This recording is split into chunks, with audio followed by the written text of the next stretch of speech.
సరే సార్, మా విలేజ్కి వచ్చేసి రైతులు వరి వేస్తారు. అంటే మాకు వరి కాకుండా మాకు ఏదన్నా ఏవో ద్వారా లేదా ఆఫీసర్ వచ్చేసి మాకు పంట మందులు వెజిటేబుల్ ఏదైనా వేసడానికి మాకు సహాయపడగలని కోరుకుంటున్నాం సార్. అంటే ఆల్ ఓవర్గా రైతులందరూ కోరుకునేది ఏంటంటే ఈ వరికి బదులుగా ఏదైనా ఉద్యానవన పంటలు కానీ వేరే సజెస్ట్ చేసి వాటికి అవేర్నెస్ కల్పిస్తూ రైతులకు అవగాహన కల్పించి శిక్షణ ఇస్తే బాగుంటుందని వాళ్ళ ఉద్దేశం సార్.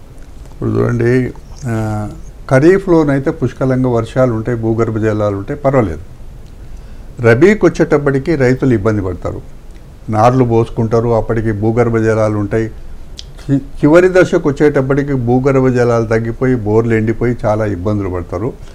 కాబట్టి దీనికి ప్రత్యామ్నాయ పంటలు తరి భూములలో ఏవి వేస్తే బాగుంటుంది అనే విషయంలో ఇప్పుడే ఇందాక సునీల్ గారు, నేను కొంత నిష్ణాతులైన కొంతమంది అనుభవం ఉన్న వాళ్ళతో మాట్లాడొచ్చినాం. దీనికి ఒక కమిటీ వేయబోతున్నాం. ఏ విధమైన పంటలు యాసంగిలో వేస్తే బాగుంటుంది, తక్కువ నీళ్లతో ఏ పంటలు బాగా పండుతాయి, లాభాలు ఏ విధంగా వస్తాయన్న దాని మీద ఒక నెల 2 నెలల్లో ఒక అభిప్రాయం వస్తే అది ప్రభుత్వానికి అందిస్తాం.